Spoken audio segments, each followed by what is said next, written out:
Today I'm going to be switching up my MIDI controllers a little bit because my current workflow is a little frustrating. My MIDI keyboard is to the side, so every time I want to record some chords or drums or whatever, I have to get up from my chair, go on the MIDI keyboard, sit back down, and it's kind of a frustrating experience. I don't really have a big enough desk to have an 88 keyboard on it. I tried under it, but the legroom issue was a problem, so I got the Native Instruments Complete Control S61 Mark II.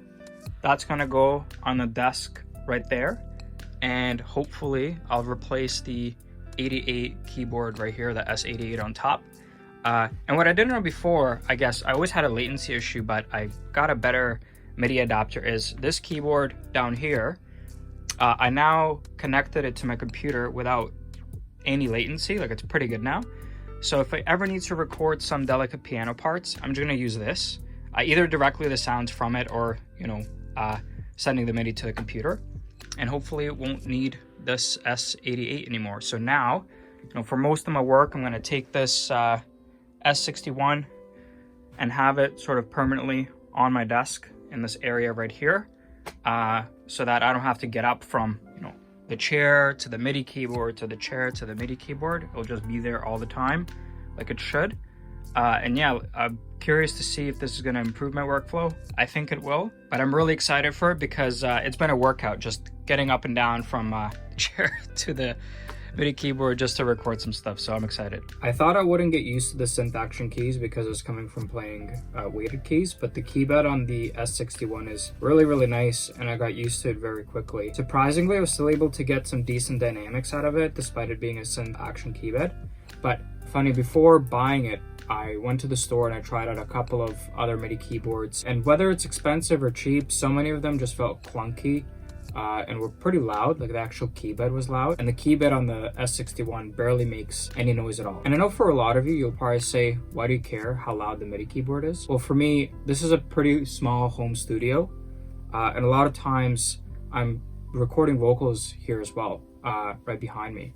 So if someone's singing and I'm playing chords long or some melodies or something else at the same time, even if it's a scratch vocal or if we're just coming up with some ideas, a lot of times scratch vocals or a lot of times the vocals that I record during that idea stage get used in the final production just because people are more relaxed and feel more comfortable. So if I'm playing along and the keybed is loud, then all of that makes it into the vocal recording. So I know it's a very minor thing and it's probably specific just to me, but having the keybed be silent, or at least as silent as possible compared to other MIDI keyboards, is really convenient when it comes to recording vocals in the same space. But yeah, first impression wise, I think it's a great keyboard, lots of functionality, lots of integration. One of the good parts is it's bus powered, so don't need to take up an extra plug on my already extremely maxed out and full surge protector, so that's really nice as well. There's three aspects that I really like from an integration perspective with the S61. So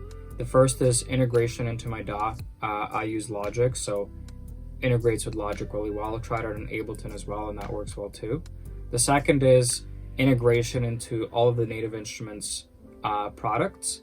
And the third is integration into any NKS partner products as well, like Output, Spitfire Audio, and so many other companies, Yuhi as well. They're NKS compatible, so what that means is all the light guide stuff, all the stuff that happens on the screen, it's integrated with those plugins. So when you first open up Logic or any DAW that's integrated with the S61, there's no setup required at all. It's quite literally plug and play. All the keys are already mapped to the various keys and knobs on the S61, like the transport control section, the mixer section right here, and the big knob right here lets you jump between tracks, or just scroll through the timeline in your project. And all of this right here is really convenient. I mostly use shortcuts on my computer keyboard, but if I'm already right here doing something, then to just press play or record or my metronome is super convenient as well, just so I don't have to go back and forth. Now, I've been a user of Native Instruments for a long time. I actually started DJing using the Tractor Control a long time ago before I had to switch over to Pioneer to get used to all the standard club systems.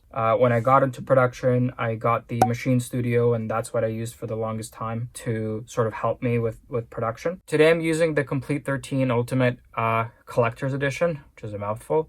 It has pretty much everything you need to make a full song end to end. I do use other plugins as well, but you know, if I'm just sketching out an idea, just to have everything right here on the two screens is really convenient. Just going through all the different types of instruments, all the different presets right here.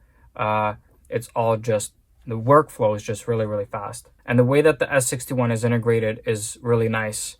Like you have the screens right here where you can pick the instrument within Komplete Kontrol. You have your presets right here.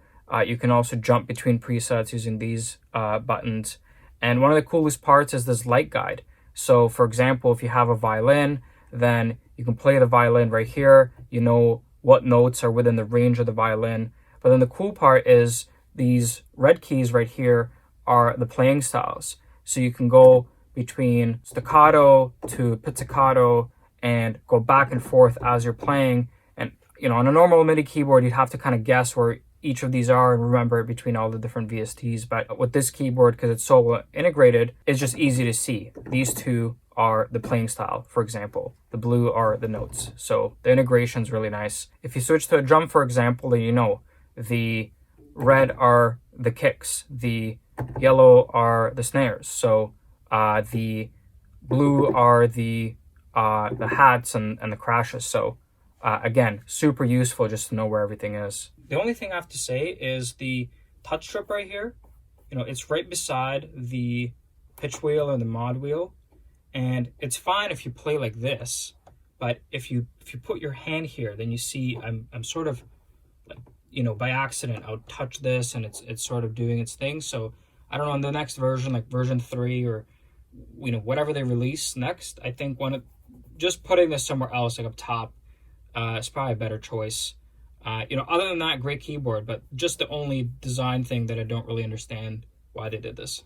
My initial impression of the keyboard, it's really, really good. The Keybed is great to play on, lots of dynamics, surprisingly, for a synth action keyboard, and it's quiet, which is perfect for my studio. The integration with my DAW, the Native Instruments products, and the NKS partner products is really well built. And the best part is now I can sit comfortably at my desk when I produce. Don't need to get up and down 50 times to go between, you know, where I'm sitting doing my productions and getting up to record chords and melodies on the MIDI keyboard that I had on the side. So just being able to sit at my desk and just work away all day and all night is really convenient. But at the end of the day, you know, the S61 is my preference. Curious to know, let me know in the comments below what MIDI keyboard you have.